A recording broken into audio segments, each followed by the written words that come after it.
Budget যদি আপনার কিনা 25 থেকে 26,000 টাকার আশেপাশে হয়ে থাকে তাহলে এই ভিডিওটা তো অবশ্যই আপনার জন্য। আপনাদের রিকোয়েস্টের ভিডিওই বলতে পারি, মোটোরোলার মোটো G96 ওই স্মার্টফোনটি রাইট নাও আমার হাতে রয়েছে। বেশ কয়েকটা দারুণ জায়গা আছে এই ফোনটার, যে কারণে হয়তো আকর্ষণের কেন্দ্র বিন্দুতে রয়েছে এই মুহূর্তে। এবং লাস্ট আমি বলবো প্রায় আমার অন্তত 15-20টা ভিডিওতে এই ফোন নিয়ে আপনারা কমেন্ট করছিলেন রিভিউ দেওয়ার জন্য, কেন এই ডিভাইসটা এত বেশি হাইপে আছে। এই ফোনটা বাংলাদেশ মার্কেটে দুইটা ভ্যারিয়েন্টে পাওয়া যায়, 8/128, 8/256 GB variant. 8/128 GB right now পাওয়া যাচ্ছে 26,500 টাকাতে SMS গ্যাজেটসে। তাদের সবের ইনফরমেশন ভিডিও ডেসক্রিপশনে মেনশন আছে। ঢাকার বাইরে থেকেও কিন্তু তাদের শপ থেকে আপনারা পারচেস করতে পারবেন, কারণ ঢাকার বাইরে তাদের অনেকগুলো শপ রয়েছে। ফার্স্ট অফ অল ফোনটা হাতে নিলে মোটামুটি বেশ ভালো একটা ফিল পাওয়া যায়, যেটা 25-26,000 টাকা প্রাইস পয়েন্টের ফোনে একটু কমই দেখা যায়।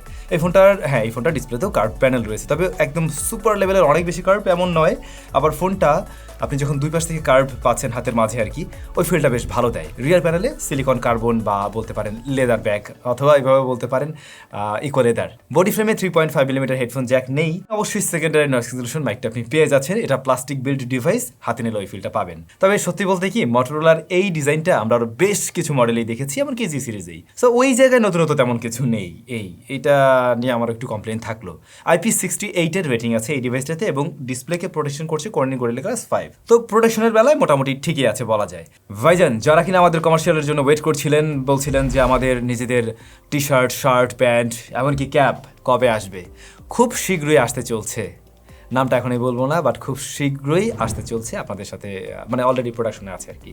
যেহেতু নিজেদের প্রোডাক্ট নিজেরাই তৈরি করছি, এমন কোনো জিনিস আপনাদের সামনে নিয়ে আসবো না যেটা আসলে আপনাদের জন্য ভালো হবে না, এবং সবচেয়ে বেস্ট প্রাইসেই পাবেন, এটুকু শিওর থাকেন। সেই সাথে SamZone'ের সাবস্ক্রাইবারের জন্য স্পেশাল কোনো কুপন তো থাকবেই। যাই হোক, যে বিষয় নিয়ে কথা বলছিলাম, এই ফোনটার ডিসপ্লেটা আপনাদের অবশ্যই ভালো লাগার কথা। চিন বেজেল যথেষ্ট ন্যারো, লোয়ার চিন তুলনামূলকভাবে মোটা, তবে সেটা খুব একটা বোদার করে না যখন আপনি 26,000 টাকা প্রাইস পয়েন্টে কিনছেন। পাঁচল কার্ডটা আবার বেশ ছোট পাবেন। ব্রাইটনেস যদি কাগজে কলমে বলতে যাই, যে বিষয়টা আমাদের কাছে এই মুহূর্তে দাঁড়িয়ে একটু কম মনে হলেও এটা আউটডোরে দেখতে সমস্যা হয়নি। পিক ব্রাইটনেস রয়েছে 1600 নিটস, তবে আমরা আউটডোরে চেক করে দেখেছি ঠিকভাবে এটা চালানো যাচ্ছে। টাচ রেসপন্স ভালো, ডিসপ্লেটার কালার রিপ্রেজেন্টেশনও ভালো। একটু টুইকড কালার দেয়, মোটোরোলায় হালকা একটু টুইক করে প্রেজেন্ট করছে, একটু ভাইব্রেন্ট করে প্রেজেন্ট করছে, যেটা বোঝা যায়। একেবারে একুরেট টাইপের কালার অ্যাকুরেসি আপনি পাবেন না আর কি এখানে। পিওলেট এই প্যানেলটাতে 144 হার্টজ হাই রিফ্রেশ রেট রয়েছে, সব অ্যাপ্লিকেশনে নেই।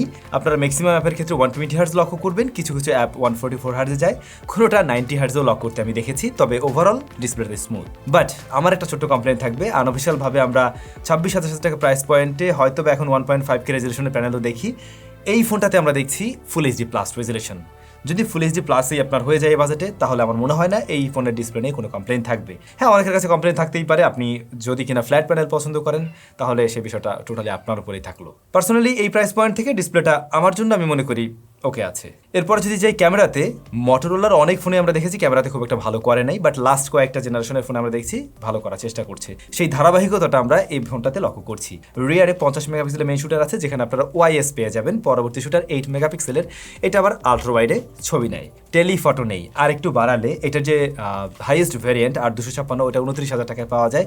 ওই প্রাইস পয়েন্টে আমরা nothing CMF phone two pro মনে হয় এরকমই তো হয়, ওই ফোনটাতে গিয়ে কিন্তু আমরা আবার টেলিফটো পেয়ে যাই।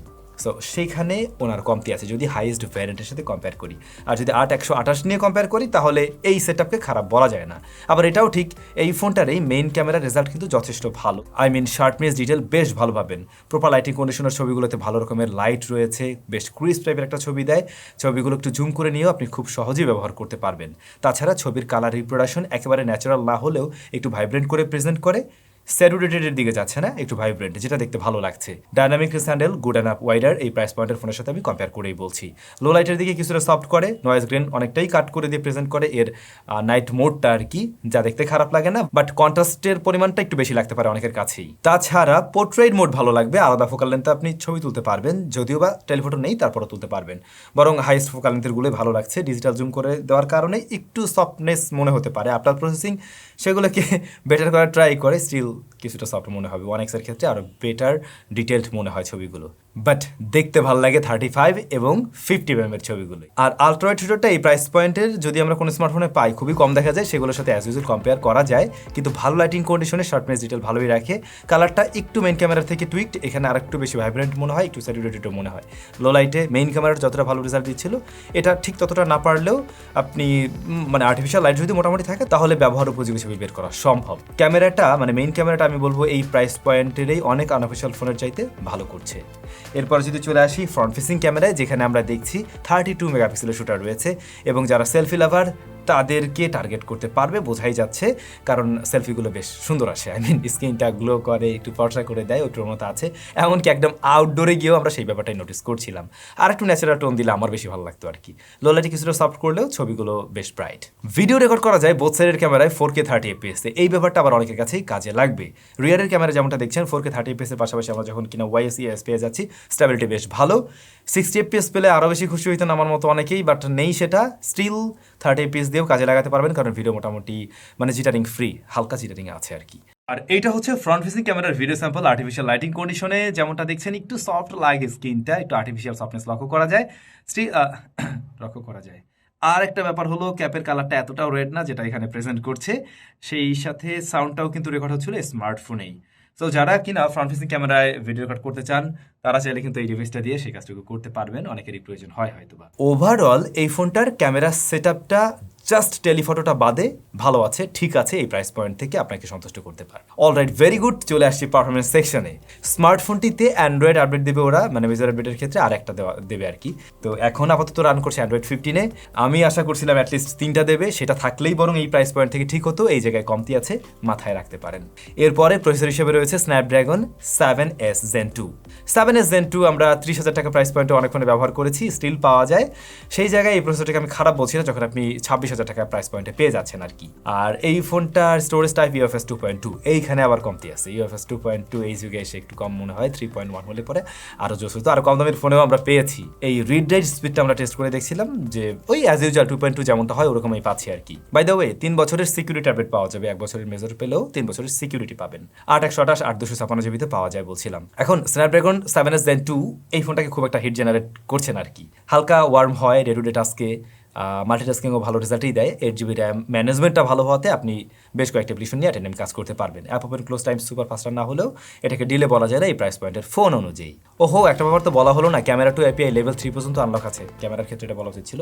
সো আমরা এই ফোনটা দিয়ে ডে টু ডে লাইফের কাজগুলো করে দেখেছি, এইটাতে একসাথে হেভি অ্যাপ প্রেশার দিয়ে দেখেছি, সেগুলো সামনে নিতে পারছে। তবে বেশ কিছু ব্লোটার আছে, এগুলো আপনার প্রয়োজন না হলে আনইনস্টল করে নেবেন, আর একটু ক্লিন ভাইব পাওয়া যাবে এর থেকে। গেমিং টাইমে দেখছিলাম ফোনটা ওয়ার্ম হয় এবং এই পোর্শনটাতে গরম হয় একটু বেশি, আমরা টেস্ট করে দেখেছি। প্লাস গেমিং এর ক্ষেত্রে আপনি যদি মানে একেবারে হেভি গেমার না হন তাহলে উনি আপনাকে অসন্তুষ্ট করবেন না। লাইক আপনি পাবজি বা ফ্রি ফায়ারের মতো গেমগুলো প্লে করছেন, ফ্রি ফায়ারের ক্ষেত্রে খুবই ভালো রেজাল্ট দেয় এটা। আপনি যদি পাবজির মতো গেম প্লে করতে চান, হ্যাঁ সেটাও খেলতে পারেন, একটু লোয়ার সেটিংসে নিয়ে হাইস্ট এপিএস এ মোটামুটি ভালোই মজা পাওয়া যায় আর কি। খুব বেশি ওভারহিট হয়ে থার্মাল থ্রটল করে বা পারফরমেন্স ড্রপ করে এরকম প্রবলেম আমি ফেস করিনি। অ্যাকশন মোমেন্টে কিছুটা ফ্রেম ড্রপ করতে দেখেছি, এর বাইরে ওকে আছে, তেমন কোনো ল্যাগ হিগাপের দেখাও পাওয়া যায়নি। তবে কারো যদি এরকম প্ল্যান থাকে যে এই ফোনটা দিয়ে গেমিং করবেন আবার রেকর্ডিং করে করবেন, তাহলে পারফরমেন্স কিন্তু খুব একটা আশানুরূপ পাবেন না। জাস্ট নর্মাল গেমিংয়ের জন্য ওকে আছে। পারফরমেন্স সেকশনটা আপনি 25,000-এ কিনলে আমি খারাপ বলছি না, বাট পারফরমেন্স সেকশনটা কি কমতি মনে হবে যখন কিনা আপনি 29,000 টাকায় এর হাইয়েস্ট ভ্যারিয়েন্ট কিনছেন। এখন পর্যন্ত যা যা দেখছি আমরা মোটামুটি কিন্তু ব্যালেন্স প্যাকেজ হিসেবেই দেখছি, রাইট? আচ্ছা, এরপর যদি আসি স্পিকারে, এইটাতে 2টা স্পিকার রয়েছে, স্টেরিও সাউন্ড দেয় এবং আমরা টেস্ট করে দেখেছি এটা 100 dBর উপরে ভলিউম দিতে পারে। সো মোটামুটি গুড এনাফ লাউড। সাউন্ডের ক্লারিটি ভালো এবং ডেপথ মোটামুটি ভালোই ছিল। ইয়ারপিসের সাউন্ড ঠিক আছে। ব্যাটারি আছে 5500 mAh এবং 30 ওয়াটের চার্জিং সিস্টেম। এইটা কোনো কথা ভাই, 30 ওয়াটের চার্জার এরকম ফোনের সাথে যায় নাকি? এই জায়গায় কমতি আছে, চার্জ করতে মোটামুটি ভালোই টাইম লাগবে, কিন্তু একবার চার্জ করে ফেলতে পারলে এই ফোনটা দিয়ে আপনি একদিন প্লাস টাইম খুব সহজেই ব্যবহার করতে পারবেন। আমাদের ইউসেজে দেখলাম এটা 8 ঘন্টা প্লাস এসওটি দিতে পারছে। এখন যদি কয়েকটা কমতির জায়গা নিয়ে বলি তাহলে আপনার বুঝতে সুবিধা হবে যে ফোনটা আসলে আপনার জন্য কিনা। ওভারঅল কিন্তু ফোনটা বেশ ব্যালেন্স একটা ফোন না। ফার্স্ট অফ অল এই ফোনটাতে টেলিফটো জুমলেস নেই, আরেকটু বাড়িয়ে বা এর যে হাইয়েস্ট ভ্যারিয়েন্ট সেটার দামে আমরা টেলিফটো পেয়ে যাই। দ্বিতীয়ত চার্জিং স্পিড স্লো, যেহেতু আপনি 30 ওয়াটের চার্জিং সিস্টেম সাপোর্ট দেখছেন, এই জায়গায় কমতি আছে। তৃতীয়ত UFS 2.2, এটারও একটা কমতি। আর একটা হচ্ছে গিয়ে রেজুলেশন ডিসপ্লের।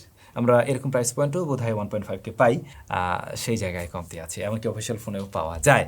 আই হোপ আপনি ধরতে পারছেন যে কোন জায়গাটা ভালো করছে, কোন জায়গায় খারাপ করছে। তারপরে স্টিল আমি এই ফোনটা আপনাদেরকে রিকমেন্ড করবো, বেশ গোছানো একটা প্যাকেজ। যদি আপনার সাথে মিলে যায় আপনি দেখতে পারেন। কেমন লাগলো কমেন্ট করে জানাবেন। ভালো থাকবেন, অনেক বেশি ভালো। খুব শীঘ্রই স্যামজনের জিনিসপত্র আসতেছে, স্টে টিউন।